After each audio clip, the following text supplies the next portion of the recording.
உலகிலேயே மிகப்பெரிய இன்றளவும் அசைக்க முடியாத ஒரு கோவில் என்றால் அது கம்போடியா நாட்டில் உள்ள அங்கோர் எனும் இடத்தில் தமிழ் வழியில் வந்த மன்னனால் கட்டப்பட்ட அங்கோர் வாட் எனும் இந்து ஆலயம்தான். இன்றைக்கு இருக்கும் அறிவியல் அறிஞர்கள் கூட கண்டு வியக்கும் ஒரு பிரம்மாண்டமான படைப்பு இது. சுமார் 500 ஏக்கர் நிலப்பரப்பில் அமைக்கப்பட்ட இக்கோவிலை ஒரு கலை பொக்கிஷம் என்றே கூறலாம். கோவிலை சுற்றிலும் மிகப்பெரிய அகழி, பிரம்மாண்டமான மதில் சுவர், உயர்ந்து நிற்கும் கோபுரங்கள், திரும்பிய திசையெல்லாம் சிற்பங்கள் என அங்கோர் வாட் ஓர் உலக அதிசயமாகவே காட்சியளிக்கிறது. இந்த கோவிலின் ஒரு பக்க சுற்றுச்சுவரே சுமார் 3.6 கிலோமீட்டர்கள் என்றால் இந்த கோவில் எவ்வளவு பிரம்மாண்டமாக கட்டப்பட்டிருக்கும் என்பதை கொஞ்சம் கற்பனை செய்து பாருங்கள். தற்போது வரை கண்டுபிடிக்கப்பட்டுள்ள எந்த ஒரு தொழில்நுட்பம் வாய்ந்த கேமராவிலும் கூட இன்று வரை இதன் முழு கட்டிடத்தையும் படம் பிடிக்க முடியவில்லை. இந்த கோவிலை முழுமையாக படம் பிடிக்க வேண்டும் என்றால் பூமியில் இருந்து சுமார் 1000 அடிக்கு மேலே வானத்தில் இருந்து படம் எடுத்தால் மட்டுமே முடியும். இன்றைக்கு இருக்கக்கூடிய தொழில்நுட்பத்தை பயன்படுத்தி கட்டினால் கூட இப்போதைக்கு இது போன்ற ஒரு கட்டிடம் கட்ட சுமார் 300 வருடங்களாவது ஆகும் என்று பொறியாளர்கள் கூறுகின்றனர். அப்படி இருக்க எந்த ஒரு தொழில்நுட்பமும் இல்லாத அந்த காலத்தில் வெறும் 27 ஆண்டுகளில் இது கட்டி முடிக்கப்பட்டுள்ளது என்பதை நினைக்கும் போதே பிரமிக்க வைக்கிறது தமிழனின் திறமை. ஆம், இவ்வளவு பிரம்மாண்டமான அங்கோர் வாட் கோவிலை கட்டியவர் தமிழ் வழியிலிருந்து வந்த மன்னரான 2ஆம் சூரியவர்மனே. இந்த 2ஆம் சூரியவர்மனை பற்றி அறிய வரலாற்றை சற்று திரும்பி பார்க்க வேண்டியுள்ளது. இவ்வுலகில் உள்ள எல்லா இனங்களுமே ஒரு காலத்தில் யுத்தம் செய்த இனங்களே. நம் தமிழ் இனமும் பல புகழ்பெற்ற போர்களை சந்தித்தது. உலகின் பல பகுதிகளை வென்று நீண்ட நெடிய நிலப்பரப்பை தன் வீரத்தால் ஆட்சியும் செய்தது. இதற்கு சான்றாக விளங்குபவர்கள் கடல் கடந்து ஆட்சி புரிந்த சோழர்களே. கிபி 11ஆம் நூற்றாண்டில் கம்போடியாவை ஆட்சி செய்த கெமர் மன்னரான 1ஆம் சூரியவர்மன் தன் எதிரியான தம்ரலிங்கா என்ற அரசை வீழ்த்த தென்கிழக்கு ஆசியாவின் பெரும் பகுதிகளை ஆண்ட தமிழ் மன்னரான ராஜராஜ சோழனிடம் உதவியை நாடினார். ராஜராஜ சோழனும் இதற்கு ஒப்புக்கொண்டார். இதனை அறிந்த தம்ரலிங்காவின் அரசு ஸ்ரீவிஜய பேரரசிடம் உதவியை நாடினார்கள். இதனால் சோழ பேரரசுக்கும் ஸ்ரீவிஜய பேரரசுக்கும் ஏற்பட்ட போரில் ஸ்ரீவிஜய பேரரசு மற்றும் தம்ரலிங்கா பேரரசு ஆகிய இரண்டும் படு தோல்வியை தழுவியது. சோழர் மற்றும் கெமர் ராஜ்யங்கள் மாபெரும் வெற்றியை பெற்றனர். இதனை அடுத்து சோழர்கள் கம்போடியாவின் பல பகுதிகளில் ஆட்சியை நிறுவினார்கள். அதன் பின்பு கம்போடியாவை ஆட்சி செய்த கெமர் மன்னர்கள் சோழர்களின் கட்டிடக்கலை மற்றும் இந்து சமயத்தினாலும் பெரிதும் ஈர்க்கப்பட்டனர்.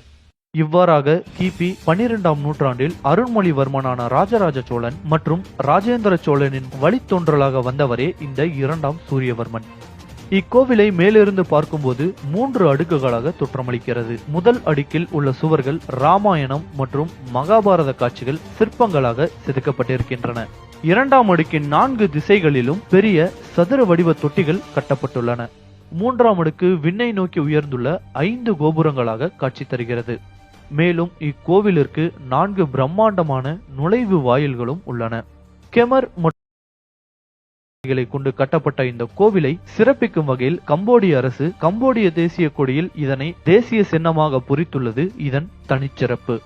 2ஆம் சூரியவர்மன் 12ஆம் நூற்றாண்டில் அங்கோர் வாட்டை முதலில் ஒரு விஷ்ணு தல வழிபாட்டு கோயிலாக தான் கட்டினார். பின்னர் 2ஆம் சூரியவர்மன் இறந்த பின்பு ஆட்சிக்கு வந்த 7ஆம் ஜெயவர்மன் இதனை புத்த கோவிலாக மாற்றினார். எனவே அன்றிலிருந்து இன்று வரை அங்கோர் வாட் புத்த ஆலயமாகவே விளங்கி வருகிறது. அடர்ந்த காட்டிற்கு நடுவே இந்த கோவில் அமைந்திருப்பதினால் 16ஆம் நூற்றாண்டுக்கு பின்னர் மக்களால் புறக்கணிக்கப்பட்டு சிதிலமடைய தொடங்கிவிட்டது. பின்னர் 1900களில் இங்கு வந்த பிரெஞ்சுக்காரர்கள் இக்கலை பொக்கிஷத்தை கண்டறிந்து உலகிற்கு அறிவிக்கும் வகையில் மரங்கள் வளர்ந்து சிதைவுற்ற நிலையில் இருந்த இக்கோவிலை பழைய பாணி மாறாமல் சீரமைத்திருக்கிறார்கள். கடந்த 1992ஆம் ஆண்டு யுனெஸ்கோ அமைப்பு அங்கோர் வாட்டை உலக பாரம்பரிய சின்னமாக அறிவித்ததுடன் இதனை மேலும் சிதைவுறாமல் பராமரித்தும் வருகிறது. உலகிலேயே மிகப்பெரிய கலை வடிவமாக கருதப்படும் இக்கோவிலை பார்க்க ஒவ்வொரு ஆண்டும் லட்சக்கணக்கான மக்கள் வருகிறார்கள். வானளவு பெருமை கொண்ட தமிழினத்தின் புகழை தமிழன் மறந்து தவிக்கும் இந்த 21ஆம் நூற்றாண்டில் தமிழனின் பெருமையை இவ்வுலகிற்கு எடுத்துக்காட்டும் காலத்தை வென்ற காவியமாக விளங்குகிறது இந்த அங்கோர் வாட். இந்த வீடியோ உங்களுக்கு பிடிச்சிருந்தா லைக், கமெண்ட் அண்ட் ஷேர் பண்ணுங்க. அதிசயம் என புகழப்படும் அங்கோர் வாட் ஆலயம் கம்போடியா நாட்டின் அடையாளமாக திகழ்ந்து வருகிறது. அங்கோர் வாட் என்பது அங்கோர் கம்போடியாவில் உள்ள இந்து கோவிலாக இருந்து பின்னர் புத்த மத கோவிலாக மாறியது.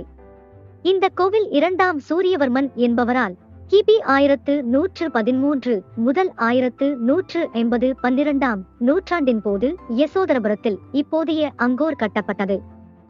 இக்கோவில் கெமர் பாரம்பரியத்தின் உயர்தர கட்டமைப்பை கொண்டது.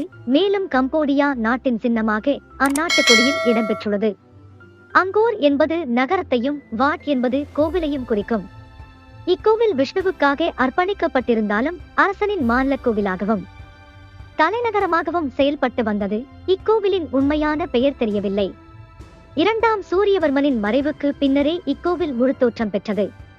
1177 தோராயமாக இரண்டாம் சூரியவர்மன் மறைந்து 27 வருடங்களுக்கு பின் அங்கோரை கெமரின் பாரம்பரிய எதிரிகளான சம்பாக்கள் கைப்பற்றினர். அதன் பின்னர் புதிய அரசர் 7ஆம் ஜெயவர்மன் சிறிது தூரம் வடக்கே தள்ளி தன் புதிய தலைநகரத்தையும் மாநில கோவிலையும் நிறுவினார். 13ஆம் நூற்றாண்டின் போது அங்கோர் வாட் இந்து கோவில் இருந்து தேராவத புத்த மத பயன்பாட்டுக்காக இன்று வரை பயன்படுத்தப்பட்டு வருகிறது.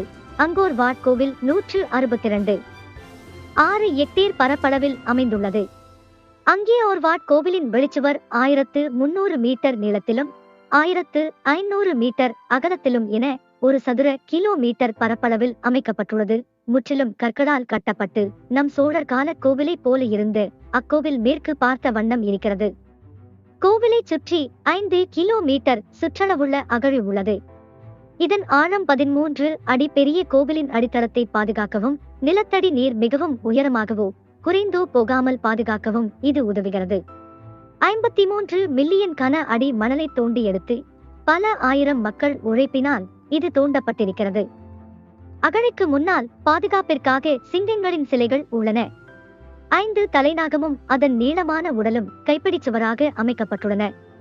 அகழியை தாண்டி உள்ளே சற்று தூரம் சென்றபின் கோவில் அமைக்கப்பட்டிருக்கிறது. இக்கோவில் கடவுள்களின் இருப்பிடமாக கருதப்படும் மேரு மலையினை குறிப்பதாக உள்ளது.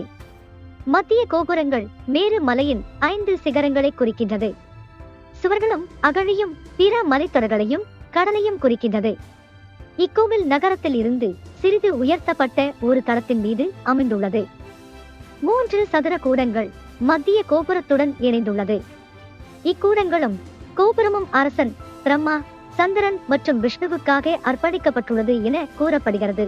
முதல் தளத்தில் உள்ள கோவில் சுற்றுச்சுவர் முழுவதும் நீளமாக பெரியளவில் ராமாயண மகாபாரத இதிகாச காட்சிகள், பார்க்கடல் கடைவது போன்றவை ஓவியம் போன்று சிறிதளவு புடைத்த சிற்பங்களாக அமைக்கப்பட்டுள்ளன. போர்க்களத்தில் விபீஷணன் லட்சுமணனுடன் ராமன் ராவணனுடன் போருக்கு நிற்பது, அனுமன் சஞ்சீவி மலையுடன் வருவது எல்லாம் தெளிவாக தெரிந்தது. பிரியவர்ம மன்னன் தீவிரமாக வைணவ மதத்தை பின்பற்றி வந்தால் இக்கோவில் எங்கும் வைணவ மதம் தொடர்புடைய சிற்பங்கள் அதிகளவில் வடிக்கப்பட்டுள்ளன. அடுத்த தளத்தில் நூலகம் என்று சில கல்கட்டடங்கள் காட்டப்படுகின்றன. ஆங்காங்கே அப்சரா சிற்பங்கள், அலங்கார கற்பலகணிகள் இருக்கின்றன. சுமார் 1800 அப்சரா சிற்பங்களும் அவற்றில் சுமார் 300 விதமான தலை அலங்காரங்கள் இருக்கின்றன. சில இடங்களில் புத்தர் சிற்பங்கள் வைக்கப்பட்டு தற்பொழுதும் வழிபாடு நடந்து வருகிறது.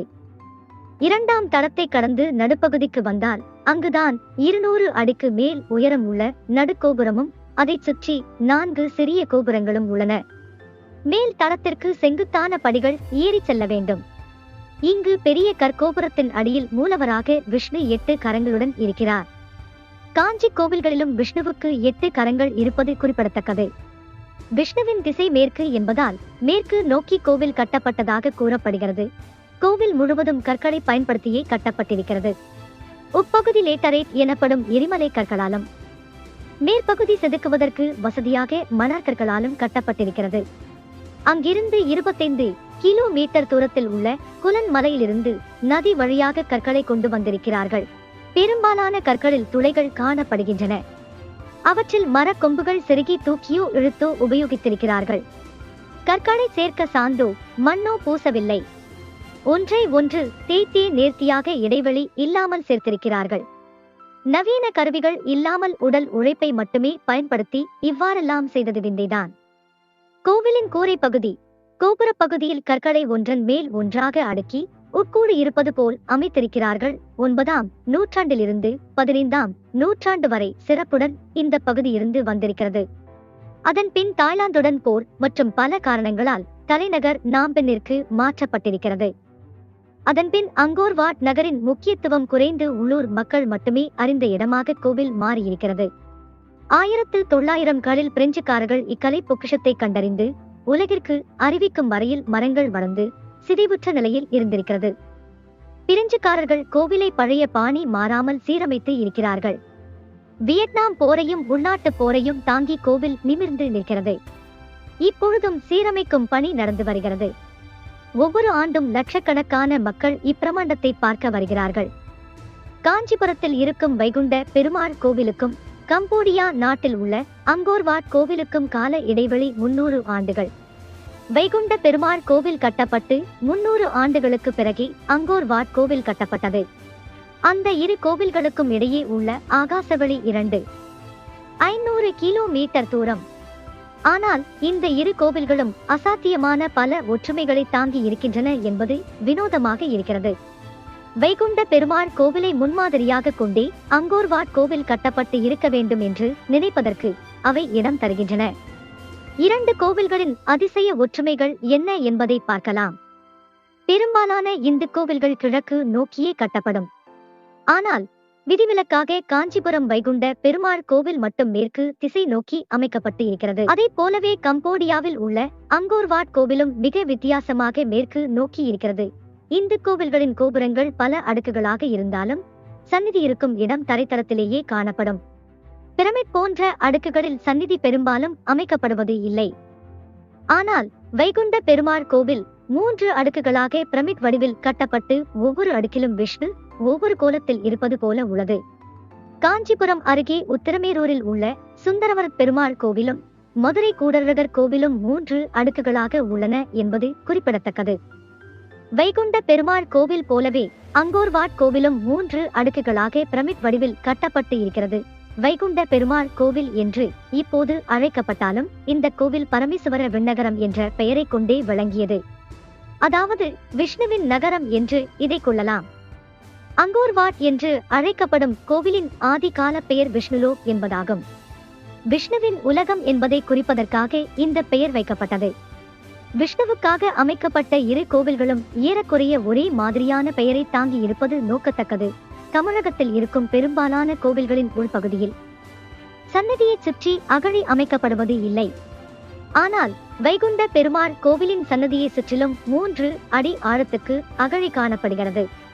இதே போலவே அங்கோர் வாட் கோவிலிலும் சன்னதியை சுற்றி 4 அடி ஆழத்துக்கு அகழி இருப்பதையும் அதற்கு தண்ணீர் வருவதற்கும் வழிந்து செல்வதற்கும் தும்புகள் அமைக்கப்பட்டு இருப்பதையும் காண முடிகிறது.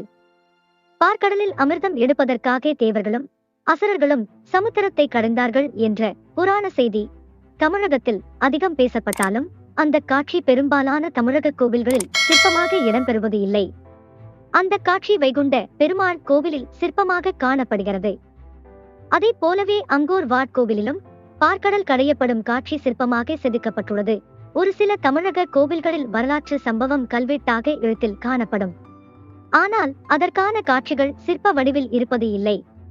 வைகுண்ட பெருமாள் கோவிலில் மட்டுமே பல்லவ குலத்தின் வரலாறு சுமார் 160 அடி நீளத்துக்கு சுவரில் தொடர் சிற்பமாக செதுக்கப்பட்டு உள்ளது. அந்த கோவிலின் சன்னதியை சுற்றியுள்ள வெளிப்பிரகாரத்தின் 4 பக்க சுவர் முழுவதும் இந்த அழகிய சிற்பத் தொகுதியை பார்க்க முடியும். இதே போலவே அங்கோர் வாட் கோவிலின் பிரகார சுவர் முழுவதும் புடைப்புச் சிற்பங்கள் இருக்கின்றன. அந்த சிற்பத் தொகுதியில் கோவிலை கட்டிய மன்னர் சூரியவர்மன் நடத்திய போர்க்காட்சிகள் வரலாற்று ஆவணமாக செதுக்கப்பட்டுள்ளன. இவ்வாறு பல வகையிலும் வைகுண்ட பெருமாள் கோவிலும் அங்கோர் வாட் கோவிலும் ஒரே மாதிரியான ஒற்றுமைகளை கொண்டு இருப்பதால் காஞ்சிபுரத்தில் இருந்து சென்ற ஓர் அந்தணர் வைகுண்ட பெருமாள் கோவில் அடிப்படையில் அங்கோர் வாட் கோவிலை அமைக்கலாம் என்று கம்போடிய மன்னர் சூரியவர்மனுக்கு ஆலோசனை சொல்லி இருக்கலாம் என்றும் அதன்படி அங்கோர் வாட் கோவில் கட்டப்பட்டு இருக்கலாம் என்றும் நினைக்க இடம் இருக்கிறது. உங்கள் நண்பர்களும் இது போன்ற நிகழ்வுகளை அறிந்து கொள்ள இந்த காணொளியை பகிரவும். கோவிலூர் சிவன் கோயில கட்டி தானமநாடு செங்காட்டு நாட்ட ஆண்ட வம்சம் திருக்கட்டளையை எல்லையாக்கி திருவரங்குளம் பிடாரியை குலதெய்வமாக கொண்டு பொற்பன கோட்டையிலே கோட்டை கட்டி கலசமங்கலத்தையே ஆண்ட வம்சம் நாங்க வாருக்கே பேர் சொன்ன வரம்பரே